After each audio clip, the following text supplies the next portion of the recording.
Hindi ko alam na pwedeng gumuho ang buhay sa loob ng 3 segundo. 3 segundo lang ang kailangan para maging abo ang mundo ko. Alam kong dramatiko pakinggan, pero ganoon ang nangyari noong Biyernes na iyon ng Marso, nang magpasya akong umuwi ng maaga mula sa trabaho. Ang Maynila ay maingay, mausok, typical para sa panahong iyon, at may sakit ng ulo na buong araw kong dala. Sinabi ng boss ko sa Makati na umuwi na ako. Tapusin ko na lang ang mga email sa bahay. Hindi ko tinawagan si Isabela para sabihin, bakit ko pa kailangan? Bahay ko iyon, pamilya ko. Susi sa pinto, tahimik na pagbukas, inilapag ang bag. Lahat normal. Ang backpack ni Luis ay nakabagsak sa tabi ng hagdan. Ibig sabihin, nasa lolo at lola niya siya gaya ng plano ni Isabela para sa hapong iyon. Mabuti, naisip ko. Kahit paano ay makakatulog ako para mawala ang migraine na ito. Nagsimula akong umakyat, papunta sa aming kwarto, at noon ko sila narinig. Mga boses, ang boses niya, at isa pang boses. Isang boses ng lalaki na kilala ko mula pa noong 8 taong gulang ako. Si Paulo, ang best friend ko. Ang kapatid ko na hindi kadugo, pero siya na ang lahat. Ang kasama kong nagbabasketball sa court sa kanto, ang kasama ko sa bawat outing, ang kumpare ko sa kasal, ang buno na bumuhat kay Luis noong bagong panganak ito, na may luha pa sa kanyang mga mata. Iyong Paulo na iyon, nasa kwarto ko, kasama ang asawa ko. Hindi ako sumigaw, hindi ko sinira ang pinto. Tumayo lang ako doon sa hagdanan at nakinig. Nakinig sa kanilang tawanan, sa kanilang mga bulungan. Sa mga bagay na sinasabi ng mga tao kapag akala nila ay sila lang, kapag akala nila ay ligtas sila. Walang hinala si Miguel. Narinig kong sabi ni Isabela. Masyadong abala sa trabaho gaya ng dati. May isang bagay sa loob ko na nagyelo. Hindi ang puso ko, hindi ang isip ko. Isang bagay na mas malalim. Siguro ang kaluluwa ko. Kung mayroon mang ganoon. Bumaba ako. Dahan-dahan. Kinuha ko ang cellphone ko. Nag-record ako. Boses. Boses lang, pero sapat na. Ang kanilang mga boses. Ang kanilang tawanan. Ang kanilang kagaanan sa pagsira sa lahat ng bagay na itinayo ko sa loob ng 15 taon. Lumabas ako ng bahay sa parehong tahimik na pinto. Sumakay sa kotse. Nag-drive papuntang Luneta at umupo sa seawall, katapat ng Manila Bay. 1 oras akong nakatitig lang sa tubig. Walang luha. Walang drama. Isang malaking kawalan. Isang malamig. Makapal na kawalan na kumalat sa dibdib ko na parang yelo. Tumawag ako sa isang abogado. Hindi ang family lawyer namin. Hindi iyong kaibigan naming dalawa. Tumawag ako sa isang tao na narinig ko lang ang pangalan sa trabaho. Isang tao na may reputasyon na hindi natatalo sa kaso. Sinabi ko sa kanya kung ano ang kailangan ko. Sinabi niya sa akin na pumunta ako kaagad. Bumalik ako sa bahay 9:00 ng gabi. Si Isabela ay nasa sala, nanonood ng isang series, nakaka-relax, may hawak na kupita ng alak. Saan ka galing? Tanong niya. Walang tunay na pag-aalala sa boses. Tinatawagan kita. Trabaho, sabi ko. May kailangan akong ayusin. Umakyat ako. Si Luis ay tulog na. Tumayo ako sa tabi ng kama niya. Pinanood siyang huminga. Napakatahimik. Napakasigurado sa kanyang pagka-inosente. 5 taon siya. 5 taon ng buhay kung saan si mama at si daddy ang buong mundo. Kung saan ang lahat ay simple at ligtas. Kinabukasan ng umaga, sinabi ni Isabela na gusto niya akong kausapin. Umupo kami sa mesa. Si Luis ay nasa kindergarten, tahimik ang bahay. Miguel, simula niya, hindi na ako masaya. Matagal na. Sa tingin ko kailangan na natin. Pinutol ko siya. Alam ko na ang tungkol kay Paulo. Ang mukha niya. Hinding-hindi ko malilimutan ang mukha na yon. Una, gulat, tapos takot, tapos ang pinakamasama sa lahat, ginhawa. Ginhawa dahil hindi na niya kailangang umarte. Hindi ko alam kung anong sasabihin, pabulong niyang sabi. Huwag ka nang magsalita, sagot ko. Ako ang magsasabi. Aalis ako, magfa-file ako ng annulment. Gusto ko ng joint custody kay Luis. Akala niya tapos na ako. Akala niya talunan na ako. Nakita ko yon sa mga mata niya. Nagkukuwenta na siya. Nagpaplano na kung paano siya mananatili sa bahay. Kung paano niya makukuha si Luis. Kung paano niya ipapakita na siya ang biktima. Hindi ko alam noon kung gaano siya magiging tama. Kahit sa simula lang, ang abogado niya ay agresibo, brutal. Inaangkin niya na ako ay emotionally absent, na pinabayaan ko ang pamilya, na si Isabela ang halos mag-isang nagpalaki kay Luis. Ipinakita nila ako bilang isang workaholic, bilang isang tao na mas mahal ang opisina kaysa sa bahay. At ang korte, ibinigay ng korte sa kanya ang pansamantalang karapatan sa bahay. Ang bahay ko na binili ko gamit ang sarili kong pera bago pa kami ikasal. At si Luis, nakuha ko ang weekend. Bawat ibang weekend, lumipat si Paulo sa bahay sa loob ng 3 linggo. 3 linggo matapos malaman ang sikreto. Ang dati kong matalik na kaibigan, na lugmok sa kanyang bigong karera at mga utang, ay biglang nakatira sa aking tahanan, natutulog sa aking kama, nakaupo sa aking mesa. Minsan, tinanong ako ni Luis, "Daddy, bakit dito na nakatira si Tito Paulo?" "Tito Paulo," nasusuka ako. "Pangmatanda na usapan yan, anak," sabi ko sa kanya. Niyakap siya ng mas mahigpit kaysa sa nararapat. Nakaupo ako sa inuupahang apartment sa Quezon City, maliit, malamig, malayo sa lahat ng bagay na alam ko, at tinitingnan ang mga litrato sa aking cellphone. Si Luis noong pinanganak, ang kasal namin, mga bakasyon sa Palawan, si Paulo sa bawat litrato. Laging nandoon, laging malapit, at ni minsan hindi ako naghinala. Gaano katagal na? 1 taon? 2? Higit pa? Sinabi ng abogado ko na huwag ko nang isipin iyon, na mag-focus ako sa hinaharap. Pero hindi kontrolado ng tao ang kanyang isip sa gitna ng gabi kapag masyadong malakas ang katahimikan at masyadong malawak ang kama. Si Isabela ay nagte-text sa akin tungkol sa mga praktikal na bagay, mga bayarin sa eskwela ni Luis, mga appointment sa doktor, lahat malamig, lahat formal, ni isang patawad, ni isang pasensya na, tanging logistic ng magkahiwalay na magulang.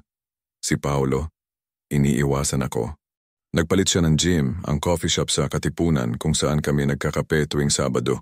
Mula pa noong 18 kami. Binura niya ako sa buhay niya na parang hindi ako umiral. Na parang ang 30 taon na pagkakaibigan ay walang ibig sabihin. Ang pinakamasakit ay kapag sinusundo ko si Luis.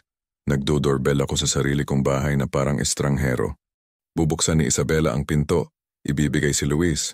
Sasabihin ang mga pangunahing impormasyon, kung ano ang dapat kainin, kailan dapat matulog. Si Paulo ay nasa likuran, hindi nakikita, pero ramdam ko ang presensya niya.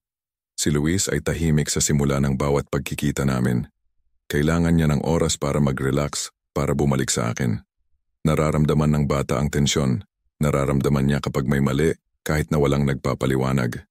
Dadalhin ko siya sa park, sa zoo, bibili kami ng ice cream, maglalaro kami, at dahan-dahang babalik ang anak ko.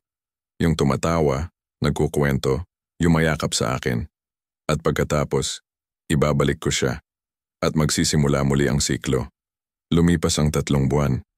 3 buwan na ako ay isang anino lamang. Nagtatrabaho ako ng mechanical. Kumakain ako dahil kailangan. Bihira akong makatulog at hindi mahimbing. Tumatawag ang mga kaibigan, inaaya akong lumabas, sinusubukang tumulong. Hindi ko kaya. Talagang hindi ko kaya. Pero pagkatapos may nag-click. Hindi ko alam kung ano talaga.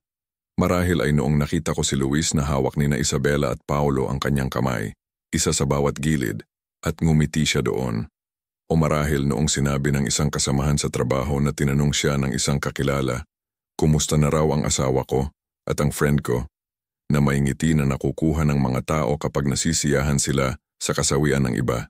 May nag-click at nagpasya ka. Nagpasya kang hindi ka magiging biktima, na hindi ka magiging kwento na ikinukwento ng mga tao ng may habag, na sila ang magbabayad sa huli. Tinawagan ko ang abogado ko, si Athena Reyes, bagong pulong, bagong diskarte. Gusto kong bawiin lahat, sabi ko sa kanya. Ang bahay, si Luis, at gusto kong sirain sila. Tinitigan niya ako, tinasa at tumango. Magastos yan, oras, pera, nerbiyos. Mayroon ako ng lahat ng iyan, sabi ko. At doon nagsimula ang tunay na giyera. Hindi iyong ginagawa sa pamamagitan ng salita at luha. Iyong ginagawa sa pamamagitan ng ebidensya, batas at pasensya. Sinimulan kong itrack ang lahat. Bawat text na ipinadala ni Isabela, bawat tawag sa telepono. Kinuhanan ko ng litrato si Paulo na pumapasok at lumalabas sa bahay, nagmamaneho ng kotse ko, ang lumang Audi ko na naiwan doon. Kumuha ako ng pribadong investigador, isang tahimik na tao na nagtatrabaho lamang sa pamamagitan ng rekomendasyon. Si Rico. Hinanap ko ang lahat. Saan nagtatrabaho si Paulo, magkano ang kinikita, may utang ba siya? Ang mga sagot ay dumating ng dahan-dahan, may sistema. Si Paulo ay walang permanenteng trabaho. Mga utang, mga credit card, mga utang sa mga kaibigan. Ang lalaki ay isang pinansyal na sakuna. Siyempre, napunta siya kay Isabela. Kailangan niya ng bubong sa ibabaw ng kanyang ulo. At si Isabela, tumigil siyang magtrabaho 2 taon na ang nakakaraan nang magsimula si Luis sa kindergarten. Sinabi niya na gusto niyang maging present para sa anak namin. Sinusuportahan ko siya. Siyempre sinuportahan ko. Ngayon nabubuhay siya sa sustento ko sa bahay ko, kasama ang dati kong matalik na kaibigan. Isinulat ko ang lahat, bawat detalye. Bumubuo ako ng kaso ng maingat bato-bato. At naghintay ako. Ang pasensya ay isang birtud, sabi nila. Ngunit ang pasensya ay isa ring sandata kapag ginamit mo ito ng tama. Ika-4 na buwan ng buhay sa Quezon City. Ang apartment ay hindi na gaanong malamig. Nagtagumpay akong gawin itong parang isang tahanan. Ilang mga larawan sa dingding, mga libro, mga laruan ni Luis sa sulok ng sala para pagdating niya. Nabuo ang isang gawain, trabaho, gym, pananaliksik, mga weekend kasama si Luis, ulitin. Tumigil na ang mga tao sa trabaho sa pagtingin sa akin ng may habag. Marahil dahil hindi na ako mukhang isang taong nawawala. Bumalik ako sa forma, pisikal at mental. Inalok pa ako ng boss ko ng promotion, team leader para sa isang bagong proyekto. Kinuha ko ito, kailangan ko ng pera.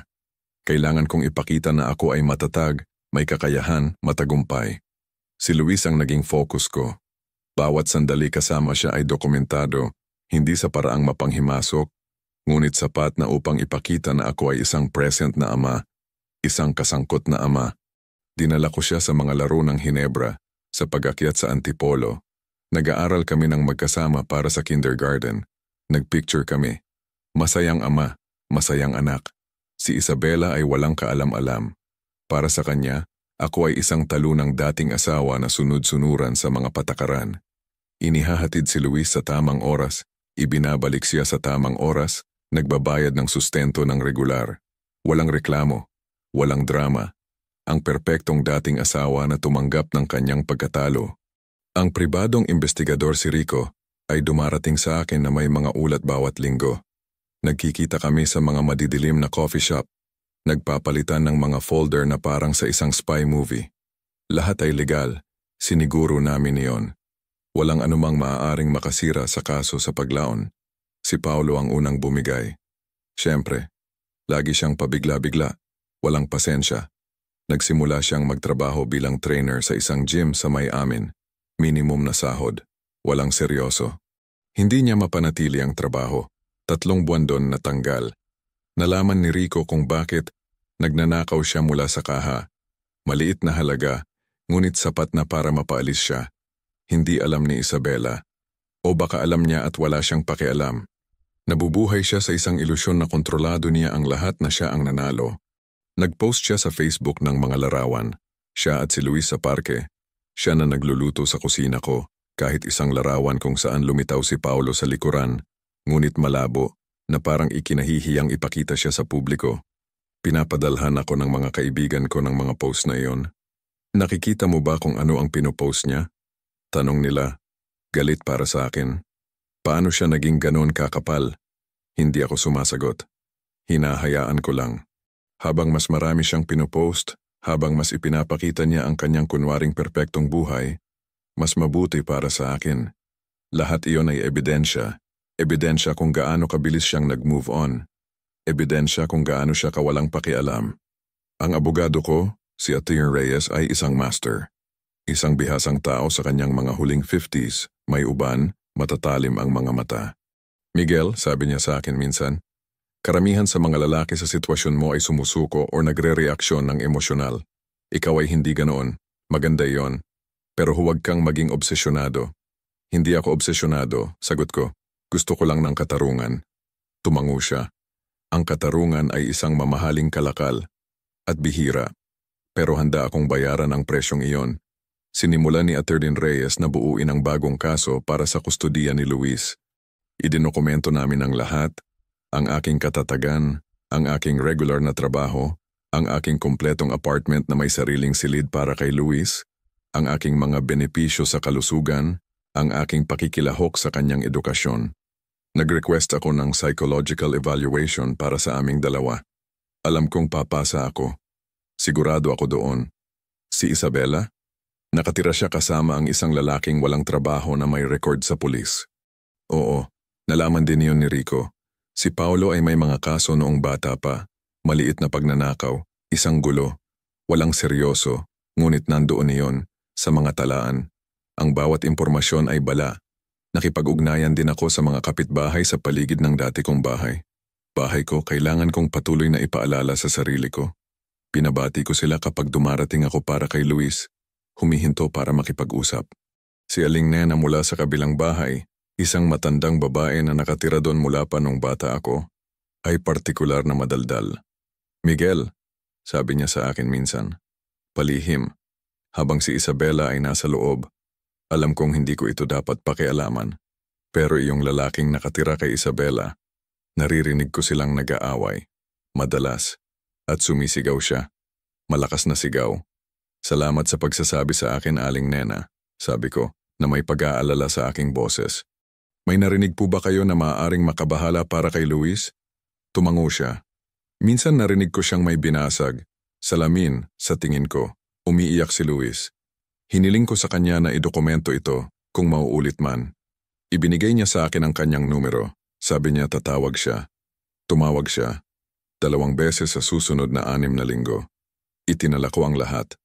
Petsa. Oras. Nilalaman ng pag-uusap. Nagsimulang magpakita ng mga senyales ng stress si Luis. Walang dramatikong bagay ngunit napansin ko. Mas kumakapit siya sa akin, mas tahimik. Nagtatanong siya ng mga kakaibang tanong. Daddy, bakit laging nagsisigawan si Mommy at Tito Paolo? O Daddy, kailan ako titira sa'yo araw-araw? Bawat beses na magtatanong siya ng ganon nadudurog ang puso ko. Pero ginagamit ko ito. Hindi inaabuso, hindi iyon pareho. Sinasabi ko lang ang totoo kay Atty. Reyes, na itinatala ang lahat. Ang child psychologist na kinuha ni Ati. Reyes ng neutral ay nagsimulang magsagawa ng maingat na mga pagsusuri.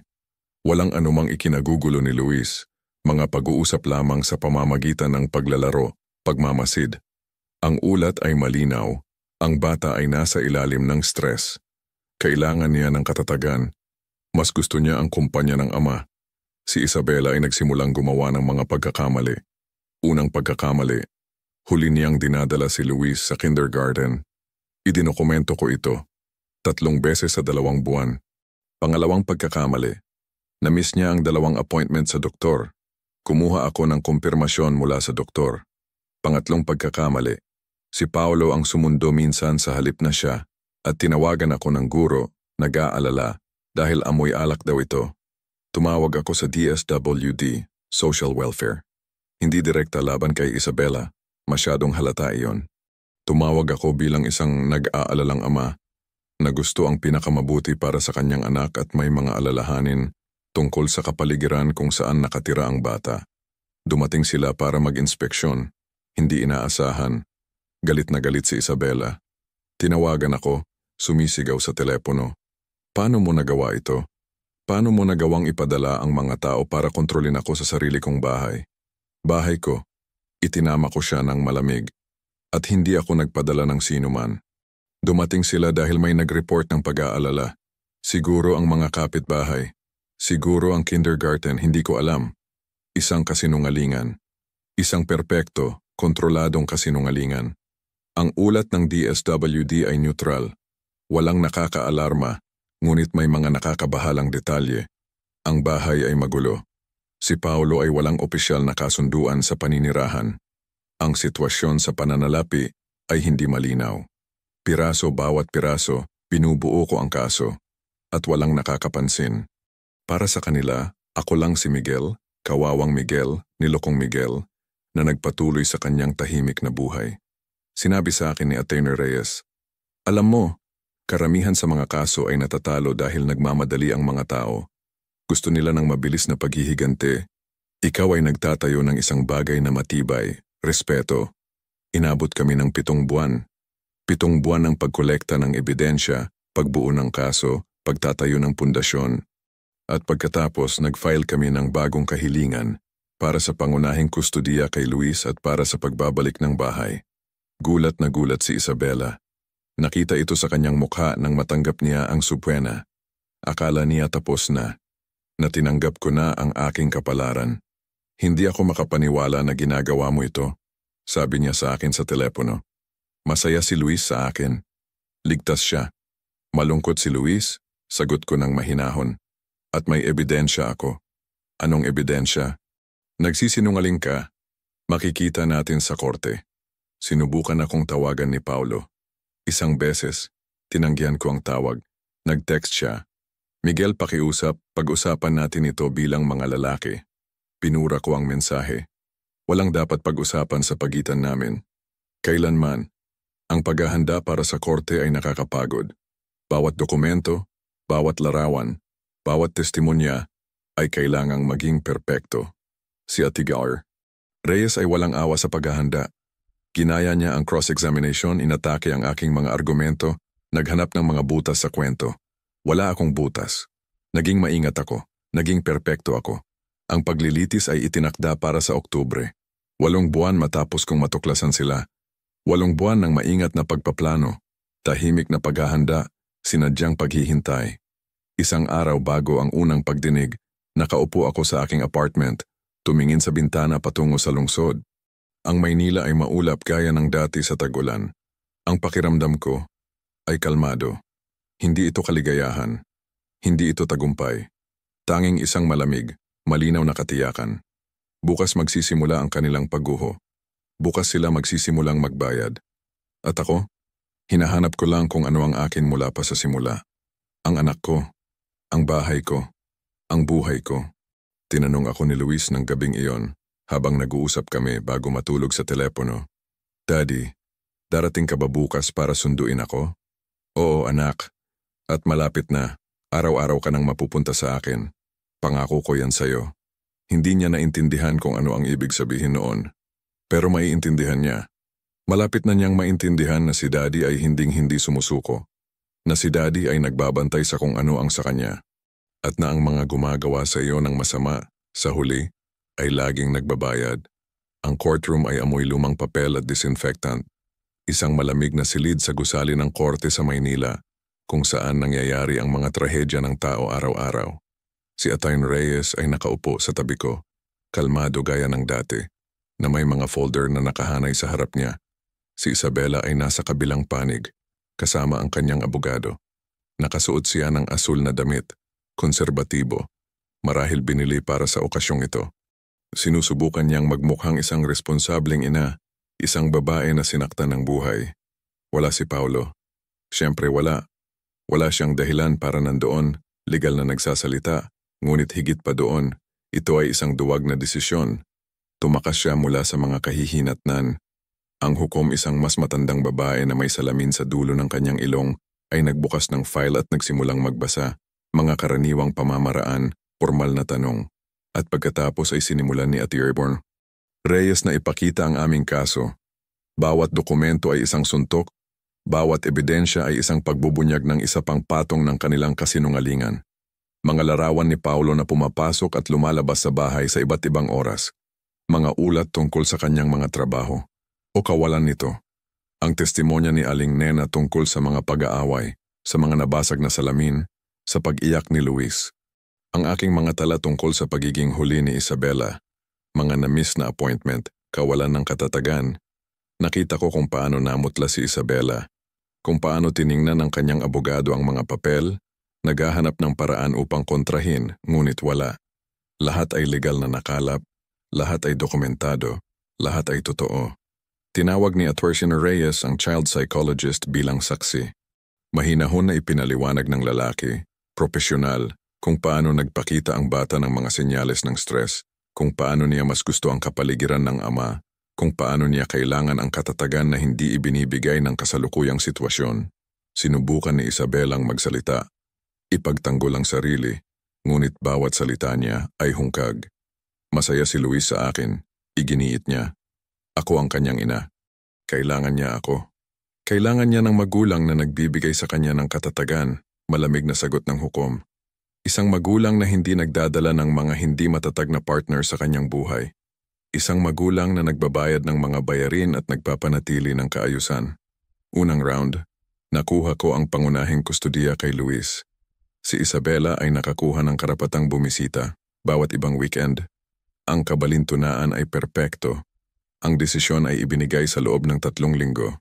3 linggo pagkatapos ng unang pagdinig, nalito si Luis sa simula. Daddy, pero sabi ni Mommy, sa kanya ako nakatira. Sabi niya sa akin sa unang araw na sinundo ko siya kasama ang lahat ng kanyang mga gamit. Nakatira ka noon kay Mommy. Ipinaliwanag ko sa kanya. Lumuhod sa kanyang antas. Pero ngayon, dito ka na nakatira. Kasama ako. Bibisitahin ka pa rin ni Mommy syempre. Pero ito na ang bahay mo. Nakita ko ang ginhawa sa kanyang mga mata. Ang mga bata ay hindi nagsisinungaling sa kanilang mga damdamin. Masaya siya. Sa wakas masaya. Pero hindi pa ako tapos. Malayo pa. Ang bahay ko. Sinimulan din ni Atty. Reyes ang prosesong iyon ng sabay. Napatunayan namin na ang bahay ay binili bago ang kasal, gamit ang aking pera mula sa aking mga pinagkukunan. Sinubukan ni Isabel ang igiit na ito ay conjugal property, ngunit malinaw ang mga talaan ng korte. Ang desisyon ay mabilis. Ibinalik sa akin ang bahay. Si Isabela at Paolo ay may 30 araw para umalis. 30 araw. Napanood ko silang nag-iimpake, si Paolo na nagbubuhat ng mga kahon patungo sa inuupahang van. Wala ako doon ng pisikal, hindi ko kailangan ang kasiyahang iyon. Ngunit pinadalhan ako ng mga kaibigan ng mga larawan. Medyo bastos siguro sa kanilang parte pero hindi ko sila pinigilan. Tumawag sa akin si Isabela sa huling araw. Miguel, pakiusap. Wala kaming mapupuntahan. Hindi ko na yan problema, Isabela, sabi ko. Nasa iyo ang lahat ng pagpipilian sa mundo. Pinili mo ang pinakamasama. Akala ko kilala kita, bulong niya. Ako rin, sagot ko at ibinaba ang tawag. Pero kahit iyon ay hindi sapat. Ang mga material na pagkawala ay simula pa lang. May gusto pa ako. Gusto kong malaman ng buong mundo kung sino sila, kung ano ang ginawa nila. May contact ako, isang reporter sa isang sikat na tabloid na mahilig sa mga ganoong kwento. Kilala ko siya ng kaunti mula sa mga business circle. Tinawagan ko siya. Ikinuwento ko ang istorya. Maingat, batay sa katotohanan. Isang ama na nawala ng lahat dahil sa panloloko ng asawa at matalik na kaibigan. Ngunit lumaban at nanalo. Ang katarungan na nagwagi. Isang kwentong mabenta. Inilathala nila ang artikulo. Front page. Paglilinlang ng best friend. Paano nawala ng lahat at bumangon ang isang negosyante sa Maynila. Hindi nila ginamit ang buong pangalan, ngunit ang mga detalye ay sapat na malinaw. Ang mga nakakaalam, nakilala nila. Sumabog ang Facebook. Ang mga taong nakakakilala kina Isabela at Paolo ay nagsimulang magkomento, mag-share ng kwento, magdagdag ng kanilang sariling mga detalye. Alam ko na may mali, sulat nila. Nakita namin silang magkasama bago pa ang hiwalayan. Dinelete ni Isabela ang kanyang profile sa loob ng 2 araw. Si Paolo ay hindi naman aktibo.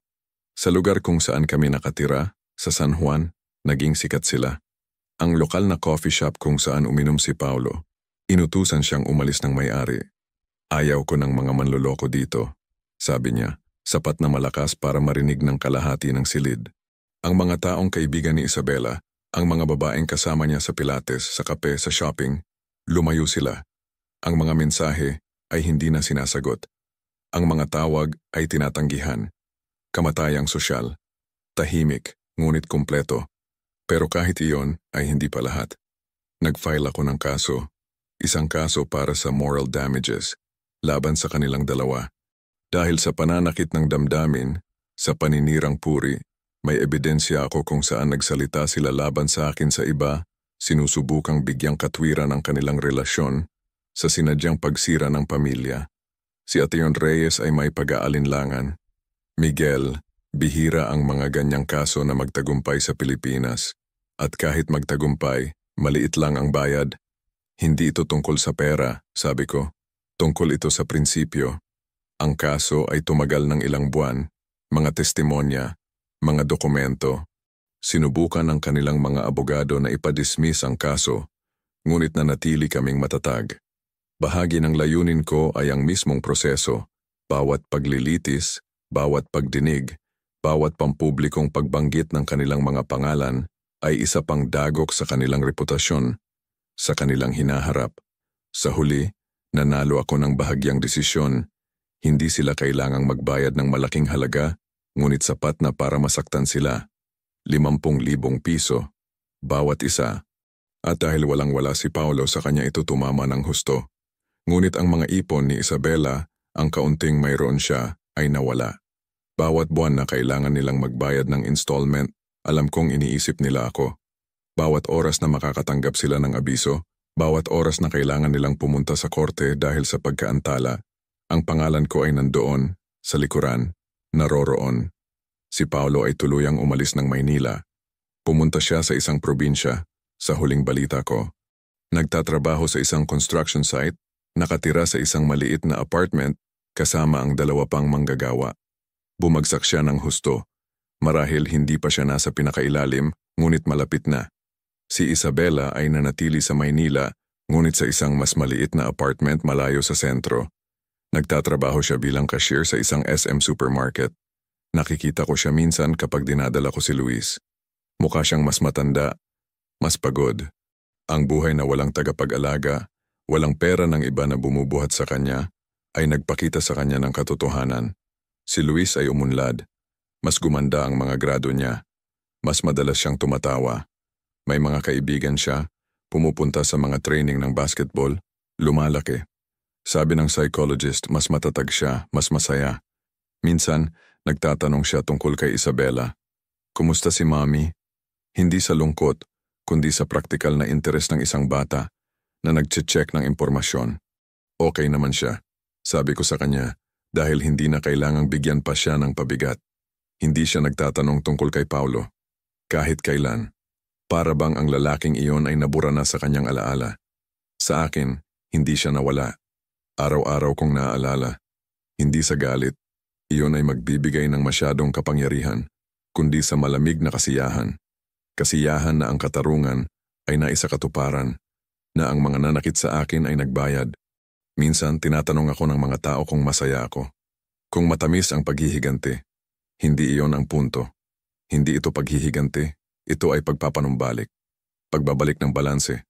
Kinuha nila ang sa akin, binawi ko. At kaunti pa. Mahimbing ang tulog ko sa gabi. Malinis ang aking konsensya. Sila? Nagdududa ako. At si Luis, ang aking anak, ang aking layunin. Lumalaki siya kasama ang isang ama na nagmamahal sa kanya, na nagpoprotekta sa kanya, na nagpapakita sa kanya na ang kabutihan ay nananaig sa huli. Maaaring hindi palaging mabilis, maaaring hindi palaging madali, ngunit nananaig ito. Iyon lang ang leksyon na talagang mahalaga. Kung gusto ninyo ang kwentong ito, mag-subscribe sa channel, mag-iwan ng like, at sabihin sa akin sa mga komento kung ano ang iniisip ninyo sa lahat ng ito. 1 taon at kalahati ang lumipas, iba na ang buhay. Mas mabuti. Ang bahay ay muling naging tahanan, hindi lang isang gusali na may mga pader. Ang mga drawing ni Luis ay nakadikit sa ref. Ang kanyang mga sports jersey ay nakasabit sa pasilyo. At ang kanyang tawanan ay pumupuno sa mga silid bawat gabi. Gumigising kami ng alas 7. Sabay kaming nag-aagahan. Paborito niya ang pancake, ako naman ay kape na masyadong matapang pero nagpapanatili sa akin na gising. Inihahatid ko siya sa paaralan, nasa unang baitang na siya, at nag-uusap kami tungkol sa lahat ng bagay. Tungkol sa mga dinosaur, sa Minecraft, sa isang batang lalaki sa klase na di umano'y kayang kumain ng 10 pirasong Chicken Joy ng sabay-sabay. Normal na buhay. Sa wakas, isang normal na buhay. Ang trabaho ay naging maayos.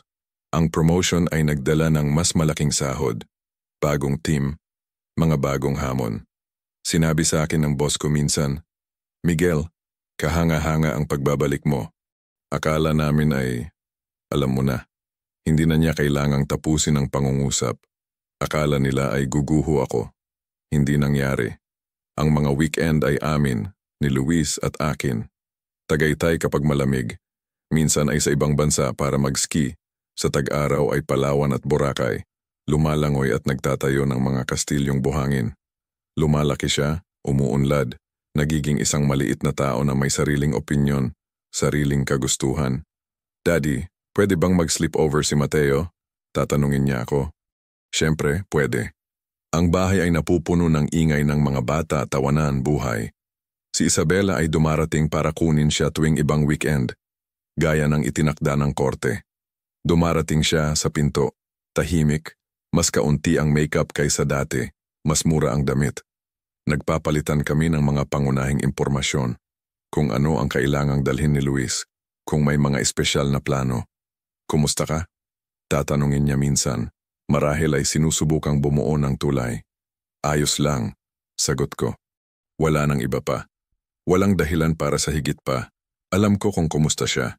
Hindi ko siya sinusundan ng obsesibo, ngunit maliit ang Maynila kapag kilala mo ang mga tamang tao.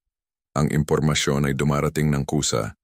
Si Rico, ang pribadong investigador na naging kakilala ko na, ay nag-a-update sa akin paminsan-minsan. Hindi dahil binabayaran ko siya, matagal nang tapos iyon, kundi dahil alam niyang gusto kong malaman. Si Paolo ay nagpalit na naman ng trabaho. Sabi niya, pangatlo ngayong taon. O, lumipat na naman si Isabela, mas maliit na apartment, tumataas ang mga utang. Hindi ko aktibong hinahanap ang mga impormasyong iyon, ngunit hindi ko rin ito tinatanggihan. Para lang itong pagbabasa ng balita, ikaw ay nabibigyan ng impormasyon tungkol sa mundo sa paligid mo. Narinig ko na sinubukan ni Paolo na bumalik sa Maynila noong nakaraang tag-init. Dumating siya, nakahanap ng isang silid sa kung saang lugar, sinubukang makakuha ng trabaho sa pribadong gym kung saan siya dati nagtrabaho. Tinanggihan siya. Ang may-ari, isang lalaking kilala ko ng kaunti mula sa mga business circle, ay nagsabi sa akin minsan sa kape. Tumawag sa akin si Paolo. Naghahanap ng trabaho. Sinabi ko sa kanya na wala kaming bakante. Hindi na niya kailangang magpaliwanag.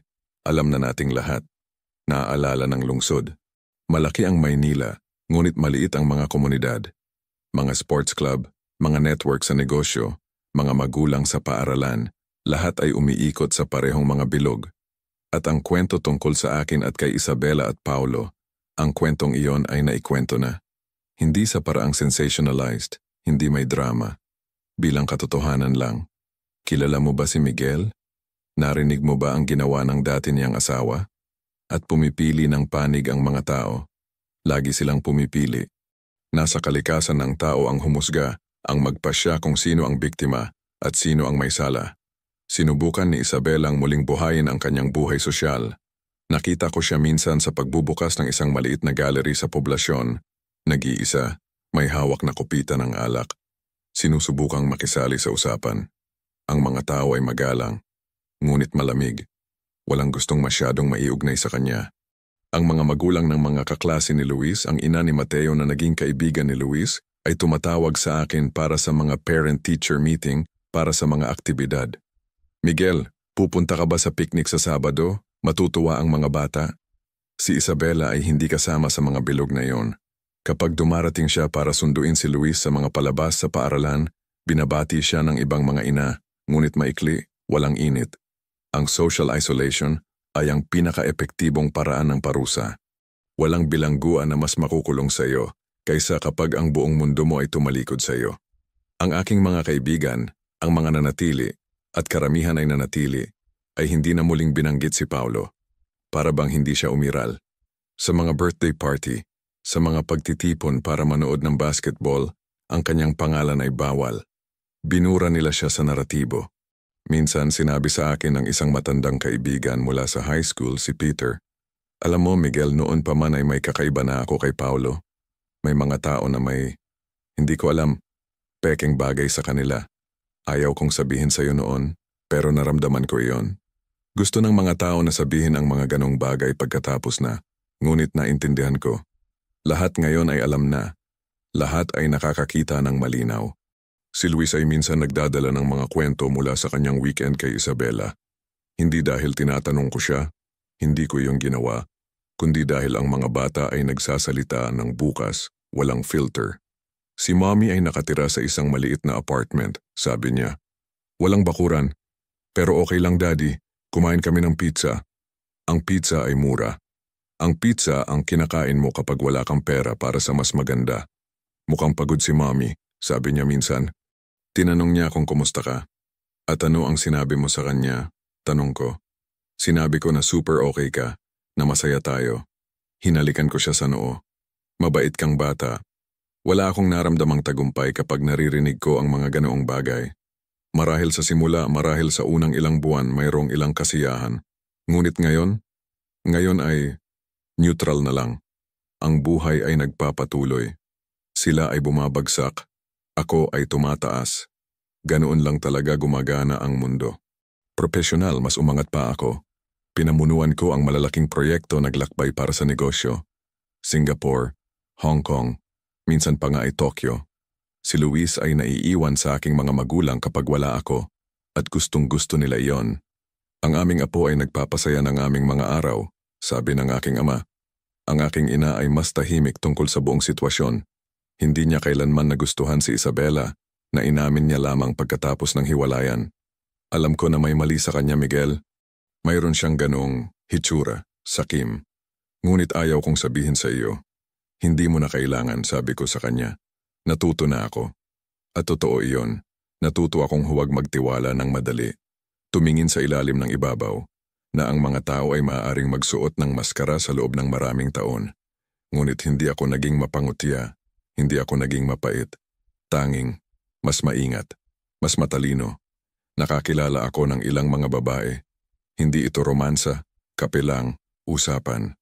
Isang kasamahan sa trabaho, isang kaibigan ng isang kaibigan. Hindi ako handa para sa isang seryosong relasyon, ngunit masarap sa pakiramdam na muling maging isang lalaki. Hindi lamang isang ama o isang dating asawa. Isang babae, si Pia, isang interior designer. Ang nagtanong sa akin minsan, bakit wala kang relasyon? Mabait kang tao, Miguel. Kaakit-akit. Matagumpay. Komplikado, sabi ko. Ex-wife? Parang ganon. Matalino siya, hindi na nagtanong pa. Ngunit naging tapat ako sa kanya kalaunan nang mas makilala pa namin ang isa't isa. Ikinuwento ko sa kanya ang buong istorya.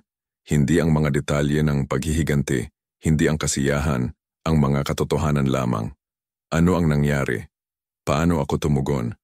Tinitigan niya ako ng tahimik tapos ay nagsabi, maaring kakaiba pakinggan, ngunit nirerespeto ko yon. Hindi ako sigurado kung maraming tao ang magkakaroon ng lakas na gawin ang ginawa mo. O kabaliwan, dagdag ko. Hindi kabaliwan, katarungan. Maaaring tama siya.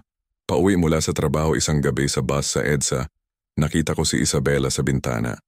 Nakatayo siya sa hintayan, nag-aabang ng kanyang bus, marahil galing sa trabaho. Mukha siyang ordinaryo.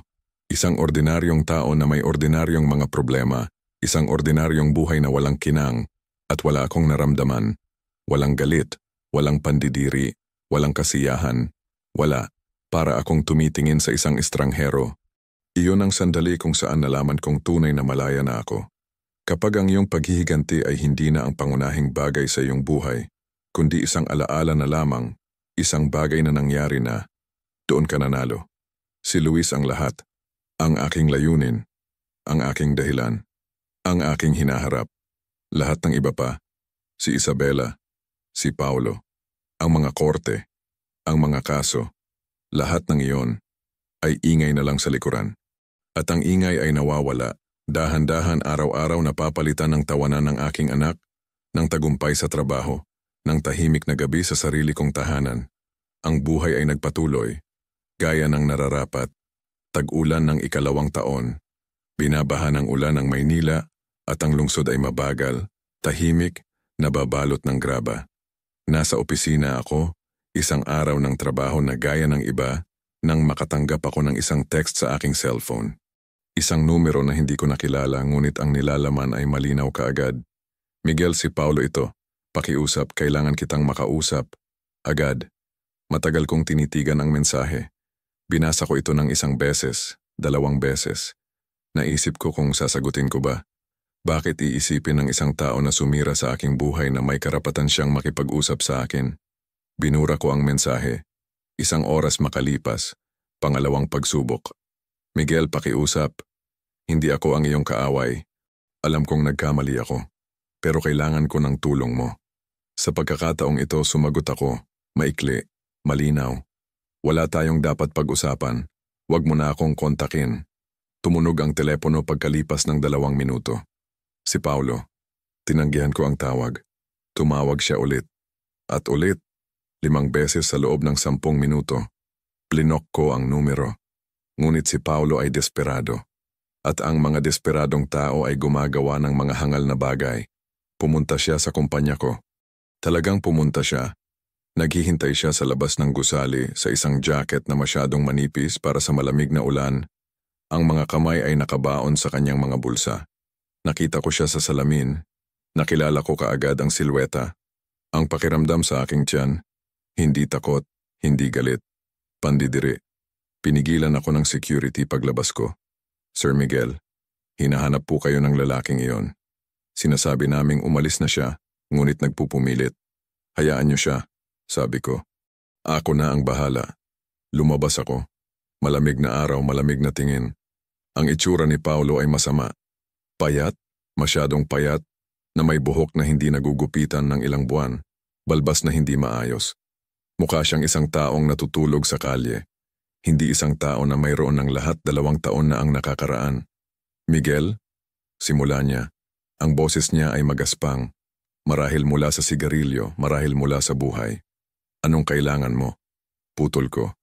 Kailangan ko ng tulong mo. Alam kong wala kang dahilan para tulungan ako pero tama ka, wala. Miguel, pakiusap, wala akong mapupuntahan. Wala akong kahit ano. Sinusubukan kong maghanap ng trabaho, ngunit lahat ay tumatanggi sa akin at hindi ko na kaya. At iyon ay problema ko, bakit? Ang boses ko ay kasing lamig ng yelo. Dahil magkaibigan tayo. 30 taon, Miguel. 30 taon, dapat may ibig sabihin iyon. Tumawa ako. Hindi ito masayang tawa. Ito ay mapait, matalim. 30 taon ay nangangahulugan ng lahat. Hanggang sa nagpasya kang wala itong ibig sabihin. Hanggang sa kinama mo ang asawa ko sa bahay ko habang ako ay nagtatrabaho para buhayin ang pamilya. Alam kong nagkamali ako. Kung maibabalik ko lang ang oras. Pero hindi mo kaya, at hindi ko kaya. Ngunit maaari akong magpasya kung tutulungan kita. At ang sagot ay hindi, kailanman. Miguel, kahit isang rekomendasyon lang. Isang rekomendasyon para sa trabaho para makapagsimula. Lumapit ako sa kanya, napakalapit na makikita ko ang bawat linya ng pagod sa kanyang mukha, bawat guhit ng desperasyon. Makinig ka ng mabuti, Paulo. Hindi kita tutulungan. Hindi kita bibigyan ng rekomendasyon. Wala akong ibibigay sa iyo. Sa katunayan, saan ka man magtangkang magtrabaho, saan ka man magtangkang magsimula muli, nandoon ako. Ang salita ko, ang impluensya ko, at ang mga pinto ay magsasara para sa iyo. Hindi dahil masama akong tao, kundi dahil ikaw ay nakakalason at kailangang malaman iyon ng mga tao. Nakita ko kung paano namutla ang kanyang mukha. Hindi iyan patas. Patas? Ikaw ang magsasabi sa akin ng patas? Ikaw na nagtaksil sa bawat halaga, bawat salita na sinabi mo sa akin? Mahal ko siya, Miguel. Mahal ko talaga si Isabela. Ang pahayag na iyon, ang lintik na pahayag na iyon, na para bang ginagawang tama ang lahat.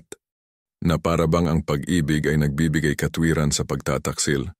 Kung gayon magpakasaya ka sa pagmamahal na iyan, sabi ko. Dahil iyon na lang ang mayroon ka. Tumalikod ako para umalis. Miguel, sigaw niya sa likuran ko. Sa tingin ko sinusundan mo ako. Sa tingin ko binayaran mo ang isang tao para sirain ang mga pagkakataon ko. Lumingon ako pabalik, ngunit sa pagkakataong ito ay may ngiti. Hindi ko kailangang magbayad ng sinuman, Paulo. Ang iyong reputasyon ang gumagawa niyo ng kusa. Ako lang, pinapadali ko ang proseso. Umalis ako. Hindi ako lumingon. Ang pakiramdam ay hindi tagumpay.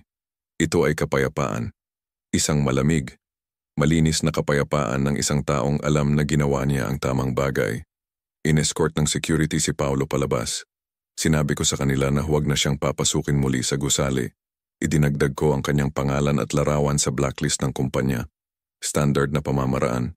Ngunit hindi lang si Paolo ang desperado. Sinubukan din ni Isabela ang laruin ang kanyang mga baraha. Tanging ang kanyang mga pamamaraan ay naiiba. Mas tuso, mas mapanlinlang. Nagsimula siya sa maliliit na bagay. Tatanungin niya si Luis, "Masaya ba si Daddy? May bago ba siyang kaibigan?" Sinusubukan niyang kumuha ng impormasyon, intindihin ang buhay ko. Ikinwento ito sa akin ni Luis nang walang kamalayan sa ginagawa niya. Tinanong ni Mommy kung okay ka raw, Daddy. "At ano ang sinabi mo?" Tanong ko. "Sinabi ko na ikaw ang pinakamahusay na daddy sa buong mundo. Mabait na bata. Ang mabait kong anak." Ngunit lumayo pa si Isabela. Nagsimula siyang mag-late sa pagbabalik kay Luis. Pasensya na, ang traffic ay terrible. O nakalimutan kong magbayad ng mga bill. Maliit na laro, maliit na paraan upang ipakita ang kontrol, upang ipakita na maaari pa rin siyang makaimpluwensya sa aking buhay. Idinokumento ko ang bawat pagkaantala, bawat isa, petsa, oras, dahilan na ibinigay niya, at pagkatapos ang pagkakamali, ang kanyang pinakamalaking pagkakamali. Ibinalik niya si Luis isang Lunes at malungkot siya, tahimik. Umupo siya sa sala at ayaw magsalita. "Luis, anak, ano ang nangyari?" Tanong ko, lumuhod sa tabi niya. "Wala, Daddy." "Luis, pwede mong sabihin sa akin." "Alam mong pwede mong sabihin lahat." Tumingin siya sa akin na may malalaking mata. Mga mata na nakikipaglaban sa mga luha. Sabi ni Mommy baka hindi na niya ako makikita tuwing ibang weekend. Sabi niya wala siyang pera. At umiyak siya, Daddy. At sinabi niya na kasalanan mo raw. Na ikaw ang dahilan kung bakit wala siyang kahit ano. Ang aking tiyan ay humigpit. Hindi sa pagkakasala. Sa galit. Malamig, kontroladong galit. "Luis, hindi iyon totoo. Si Mommy ay may karapatang makita ka kailanman sabihin ng korte. At hinding-hindi ko iyon babaguhin. Ngunit si Mommy ay may ilang mga problema at sinusubukan niyang lutasin ang mga ito sa maling paraan. Bakit niya sinabi na kasalanan mo?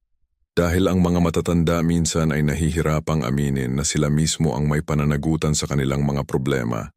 Kinabukasan, tinawagan ko si Atir Reyes. "Kailangan kong idokumento ang isang pagtatangka ng parental alienation," sabi ko. Kinagamit ni Isabela si Luis para manipulahin ako. Sinasabi niya sa kanya na ako ang may kasalanan sa kanyang sitwasyon sa pananalapi. Sinusubukan niyang gawin na kamuhian ako ng bata. "Sigurado ka ba?" Tanong ni Atin Reyes. Iyan ay isang seryosong akusasyon. Mayroon akong testimonya ni Luis at mayroon akong pattern ng pag-uugali. Gusto kong mailagay ito sa talaan. Gumawa kami ng isang opisyal na tala. Ipinadala ito sa korte. Binalaan namin si Isabela sa pamamagitan ng kanyang abogado na anumang karagdagang pagtatangka na impluwensyahan ng bata ay magre-resulta sa isang bagong paglilitis para limitahan ang kanyang mga karapatan. Tumawag sa akin si Isabela, sumisigaw. "Paano ka naging ganon kalupit? Sinusubukan mong kunin ang anak ko mula sa akin." "Sinusubukan mong ilayo ang anak ko sa akin," sabi ko ng mahinahon. "Ang pagkakaiba ay may ebidensya ako. Hindi ko na kayang magbayad ng abogado kung ipagpapatuloy mo ang mga kasong ito. Kung gayon, tumigil ka sa pagbibigay ng dahilan para sa mga kaso." Ibinaba ko ang tawag. Nagkita kami sa isang maliit na pagdinig 1 buwan makalipas. Malinaw ang hukom. "Ginang, may karapatan ka sa iyong opinyon, ngunit wala kang karapatang gamitin ang bata bilang sandata. Kung ito ay mauulit, babawasan ko ang iyong oras sa bata." Tinanggap ni Isabela ng tumatango, maputla, talunan. Ang pag-uugali ni Luis ay naging normal pagkatapos noon. Natutunan ni Isabela ang leksyon, hindi mo maaaring manipulahin ang sitwasyon ng walang kahihinatnan. At sa profesional, ang aking reputasyon ay lumago. Naging kilala ako bilang isang mapagkakatiwalaan, tapat na negosyante. Nagbukas sa akin ang mga pagkakataon. Mga alok para sa mas mahusay na mga posisyon, mga tungkulin bilang tagapayo. At bawat oras na may magbanggit na kailangan nila ng isang taong mapagkakatiwalaan, sasabihin ko, pag-iisipan ko kung sino ang mga tao. At pagkatapos palihim, titingnan ko, konektado ba siya kay Isabela? Kay Paulo? Nasa parehong mga bilog ba sila? Kung oo, Ang aking rekomendasyon ay magiging maingat. May mas mahusay na mga kandidato. O simpleng, hindi ako magtatrabaho sa taong yon. Hindi ito direktang sabotahe. Ito ay proteksyon sa aking integridad. At ang resulta ay pareho. Ang Maynila ay naging mas maliit para sa kanila. Bawat pagtatangka na bumalik, bawat pagtatangka na mag-rebuild, ay nakatagpo ng aking tahimik na presensya sa likuran, tulad ng isang anino na hindi nagpapahintulot ng liwanag. Hindi ito paghihiganti sa tradisyonal na kahulugan. Ito ay pagpapanatili ng kaayusan, pagpapanatili ng katarungan. Pinili nila ang landas na yon. Siniguro ko lang na mananatili sila dito. 3 taon makalipas.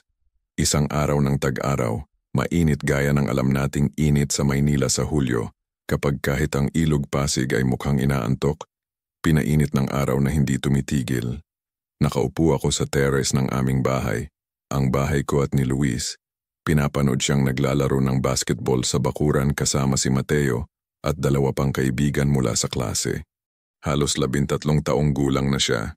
Matangkad, malakas, na may ngiti na nagpapainit sa aking kaluluwa sa tuwing nakikita ko ito. "Daddy, nanonood ka ba?" Sigaw niya sa akin, bago subukang tumira. "Nanonood, anak." Sigaw ko pabalik, nagmintis, tumawa. Sinubukan ulit. Ito ang buhay. Ito ang ipinaglaban ko. Hindi paghihiganti, hindi tagumpay laban sa iba, kundi ito, kapayapaan, seguridad, kaligayahan. Ang kumpanya ko ay umuunlad. Noong nakaraang taon, nakatanggap ako ng alok para sa partnership. Hindi ko ito tinanggap, hindi kaagad. Pinag-iisipan ko. Marahil sa 1 taon, 2. Sa ngayon, kontento ako kung nasaan ako. Sapat na mataas para magkaroon ng impluensya. Sapat na mababa para magkaroon ng oras para kay Luis. Pera, hindi ito problema. Hindi na ito naging problema. Nagbabayad ako ng mga bayarin, nagbabakasyon kami. Binibili namin kung ano ang kailangan namin. Si Luis ay may lahat ng kailangan niya, ngunit hindi sobra. Tinuturuan ko siya ng halaga ng pera, halaga ng trabaho, halaga ng pinaghirapan. Si Isabela? Si Isabela ay halos nawala na sa aming buhay. Ang mga pagbisita ay nabawasan sa 1 beses sa 1 buwan, kanyang sariling pagpili. Sinabi niya na sobrang abala sa trabaho at walang mga kondisyon para manatili siya ng mas matagal. Salin, sumuko na siya. Ang huling beses na nakita ko siya, noong nakaraang buwan, mukha siyang matanda. Hindi siya matanda sa edad 45, ngunit mukha siyang may 60 taon na. Ang buhay na walang layunin, buhay na walang kahulugan, ay nagiiwan ng ganong mga bakas. "Kumusta si Luis?" Tanong niya sa akin formal, na parang nagtatanong siya ng oras. Napakahusay, mahusay na mag-aaral. Mahusay na atleta, mahusay na anak. Tumango siya. "Mabuti.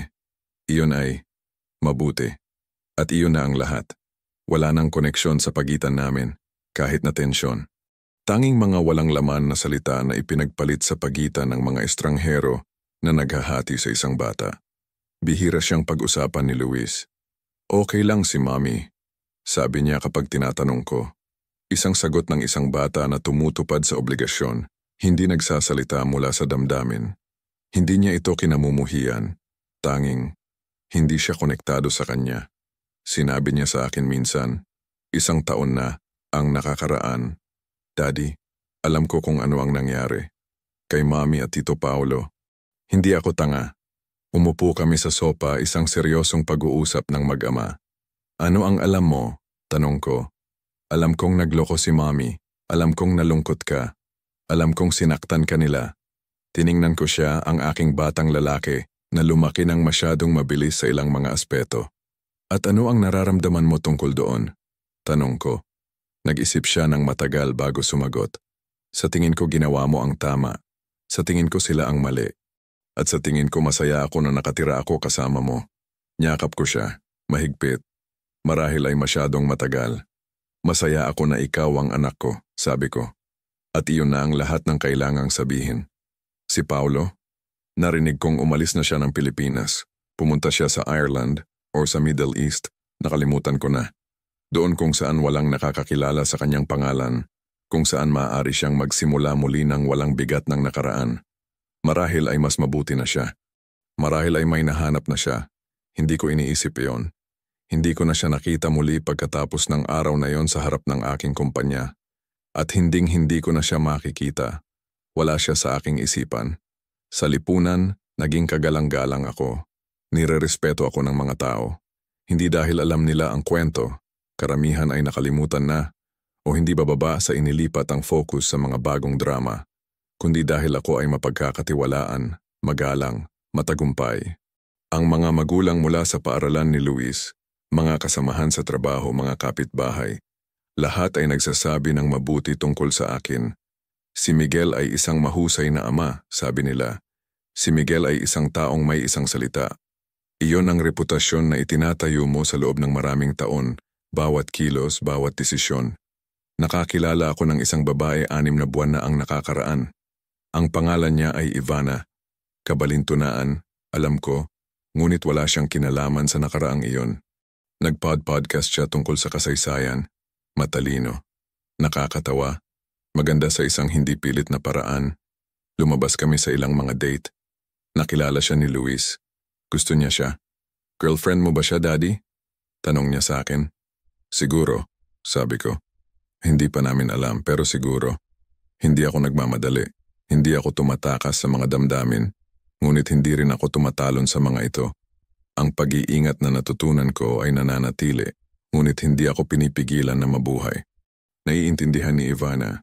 Sinabi ko sa kanya ang lahat. Isang gabi pagkatapos ng hapunan sa isang restaurant.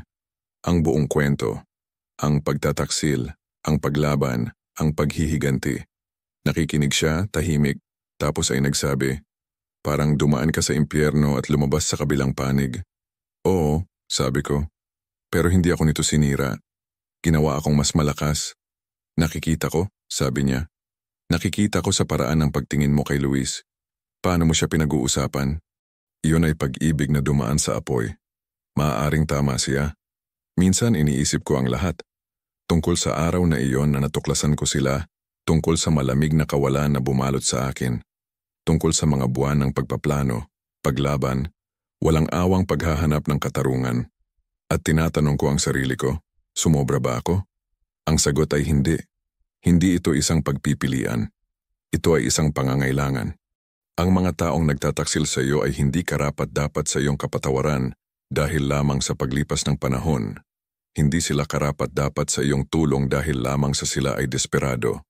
Ang katarungan ay hindi paghihiganti kapag ito ay batay sa katotohanan, kapag ito ay batay sa proteksyon ng kung ano ang mahalaga. Si Luis ay mahalaga. Ang aking integridad ay mahalaga. Ang aking hinaharap ay mahalaga.